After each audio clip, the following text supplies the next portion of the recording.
नवनवीन व्हिडिओ पाहण्यासाठी व आमच्या सोबत राहण्यासाठी चॅनलला सबस्क्राइब करायला विसरू नका।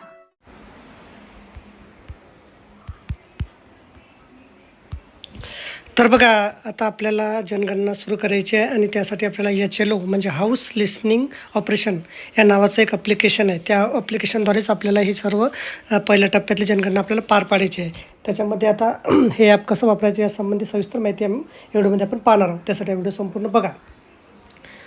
बघा आता इन्स्टॉलेशन आणि पूर्व आवश्यकता पूर्वअटी, HLO मोबाईल ॲप वैशिष्ट्ये, माहितीची नोंद आणि सादरीकरण, इतर उपयुक्त माहिती आणि टिप्स हे करा आणि इन्स्टॉलेशन आणि पूर्व आवश्यकता। स्मार्ट मोबाईल डिव्हाइसमध्ये खालील गोष्टी असाव्या, जसं की iOS म्हणजे ॲपल मोबाईलसाठी किमान आवृत्ती iOS 15.0 पाहिजे आणि अँड्रॉईड मोबाईलसाठी किमान आवृत्ती 12.0 आवश्यक आहे। किमान 4 GB रॅम आणि 8 GB रॅमसह नकाशे पाहण्यासाठी फोनमध्ये PDF व्ह्यू उपलब्ध असावा, म्हणजे PDFचे ॲप्लिकेशनसुद्धा आवश्यक आहे। HLO मोबाईल ॲप सेन्सस 2027 हँडलिश या नावाने अँड्रॉईड आणि iOS दोन्हीसाठी उपलब्ध आहे। अँड्रॉईडसाठी हे प्ले स्टोरवरून ॲप शोधून डाउनलोड केलं जाऊ शकतं आणि iOSसाठी घरी गट वाटपाच्या वेळी SMS द्वारा प्राप्त झालेल्या लिंकवरून ते ॲक्सेस केले जाऊ शकते। म्हणजे आपल्याला जो पहिल्या सुरुवातीला जे मेसेज आले त्याच्यामध्ये लिंक आलेली आहे, एक अँड्रॉईडसाठी आणि एक iOSसाठी, त्या लिंकवरून आपल्याला ॲप्लिकेशन डाउनलोड करता येते। दोन्ही स्टोअरच्या लिंक सर्व प्रगणक आणि पर्यवेक्षकांना CMAद्वारा उपलब्ध केल्या जातील। ॲप फक्त ORGIच्या अधिकृत डेव्हलपर अकाउंटवरूनच डाउनलोड करा, म्हणजे office of the regular general India. HLO training mobile app census 2027 house list training या नावाने अँड्रॉईड आणि iOS दोन्हीसाठी उपलब्ध आहे। अँड्रॉईडसाठी ॲप प्ले स्टोरवरून शोधून थेट डाउनलोड करता येईल आणि iOSसाठी दिलेली लिंक आहे, या लिंकवरून ते आपल्याला घेता येते। दोन्ही स्टोअरच्या लिंक सर्व प्रगणक आणि पर्यवेक्षकांना SMS द्वारे उपलब्ध करून दिल्या जातील। फक्त ॲप ORGIच्या अधिकृत डेव्हलपर अकाउंटवरून डाउनलोड करा। आता त्यानंतर डाउनलोड केल्यानंतर ॲप इन्स्टॉल केल्यानंतर नोंदणी स्क्रीन दिसेल आपल्याला। ही स्क्रीन MFA मल्टीफॅक्टर ऑथेंटिकेशनद्वारे पहिल्यांदा डिव्हाइस रजिस्टर बाइंड करण्यासाठी वापरली जाते। नोंदणीकृत मोबाईल क्रमांकावर OTP पाठवला जाईल। नोंदणीच्या वेळी इंटरनेट कनेक्टिव्हिटीची आवश्यकता नाही। एकदा नोंदणी झाल्यावर ॲप ऑफलाईन मोडमध्ये काम करेल आणि फक्त डेटा सिंक करण्याच्या वेळेस इंटरनेट कनेक्टिव्हिटीची आवश्यकता असेल।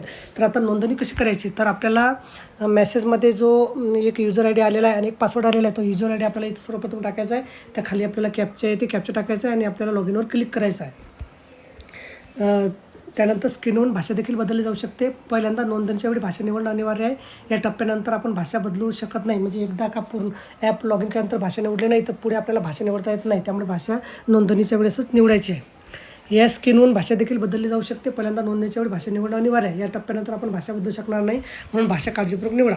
भाषेची पुष्टी करण्यासाठी एक अलर्ट संदेश दिसेल। जर दिसणारी भाषा ठीक असेल तर कन्फर्म वर क्लिक करा, अन्यथा भाषा बदलण्यासाठी चेंज लँग्वेज यावर क्लिक करून आपण भाषा बदलू शकतो। एकदा पुष्टी केल्यावर भाषा पुन्हा बदलता येणार नाही। ॲप पुन्हा इन्स्टॉल केल्यानंतर किंवा डिलीट केल्यानंतर, म्हणून भाषा निवड पर्यायामध्ये अनन्य काळजी घेतलीच पाहिजे।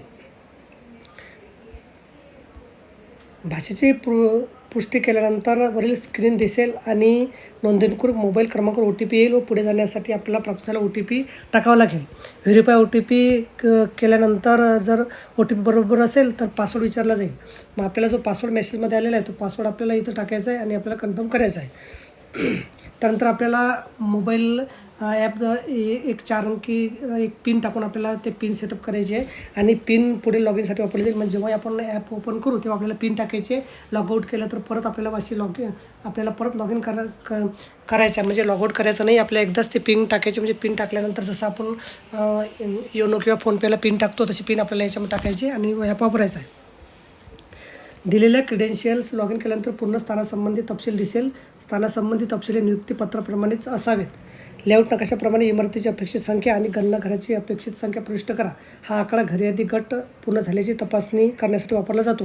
हे नेहमी संपादन करण्यायोग्य असते आणि कधी पुन्हा बदलले जाऊ शकते।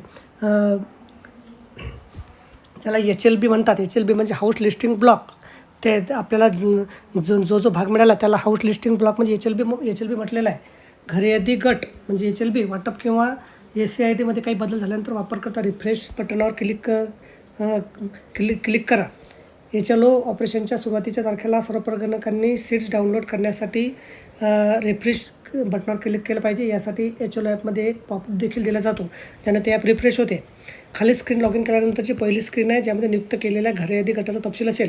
जर प्रगणकाला एकापेक्षा जास्त HLB वाटप केले असतील तर ते पुढच्या शीर्षकाखाली लोकेशन पर्टिक्युलर HLB निवडलेला HLB एकूण HLB जसे की 1 किंवा 1-2 असं दर्शवेल. प्रगणक ड्रॉपडाऊन यादीमधून HLB निवडू शकतात. निवडलेल्या HLBचे तपशील नियुक्त केलेल्या HLB यादी खाली दिसेल. प्रगणकाला खाली नमूद केलेली फील्ड प्रविष्ट करावी लागतील लेआउट नकाशाप्रमाणे. गणना घराची संख्या संपादित करण्यायोग्य आणि इमारती संख्या संपादन करण्यायोग्य. ॲपमध्ये लॉग इन केल्यानंतर इतर वापरकर्ता संबंधित पर्यायाचा लाभ घेण्यासाठी वापरकर्त्याला वरच्या डाव्या कोपऱ्याला नॅव्हिगेशन ड्रॉवर मिळेल. ते खालीलप्रमाणे आहे. स्वगणना ID डाउनलोड झालेल्या प्रगणकाच्या मोबाईलमध्ये डाउनलोड केलेल्या SCID ची संख्या दर्शवते. हे रिफ्रेश बटनाद्वारे रिफ्रेश केले जाऊ शकते. जर आपण समजा पासवर्ड विसरलं तर काय करायचं? नोंदणी पृष्ठावर फॉरगॉट पासवर्डची लिंक देखील दिलेली आहे. लिंकवर क्लिक करा आणि युजर ID प्रविष्ट करा. युजर ID समाविष्ट केल्यानंतर OTP आणि नवीन पासवर्ड विचारला जाईल आणि त्याची पडताळणी केली जाईल. जर सर्व तपशील बरोबर असतील तर पासवर्ड अपडेट केला जाईल आणि संबंधित युजर ID साठी नवीन पासवर्ड रिसेट केला जाऊ शकतो. जर वापरकर्ता पासवर्ड बदलायचा असेल तर हे हॅम्सबर्गर मेनूवरून केले जाऊ शकते. पासवर्ड फक्त नोंदणीकृत मोबाईल डिव्हाइसवरून बदलता येतो, म्हणजे तो डिव्हाइस आधीच एकदा नोंदणीकृत असणं आवश्यक आहे. त्यामुळे जर युजर्सला पासवर्ड मिळाला नाही किंवा युजर तयार करताना चुकला, अशा परिस्थितीत पासवर्ड फक्त CMS पोर्टलवरूनच रिसेट किंवा बदलता येईल. तर बघा, अशा प्रकारे आपल्याला हे HLO ॲप जे आहे त्याचं सेटिंग आपल्याला कसं करायचं हे समजलं असेल. व्हिडिओसुद्धा आवडला असेल तर लाईक करा, शेअर करायला विसरू नका. धन्यवाद.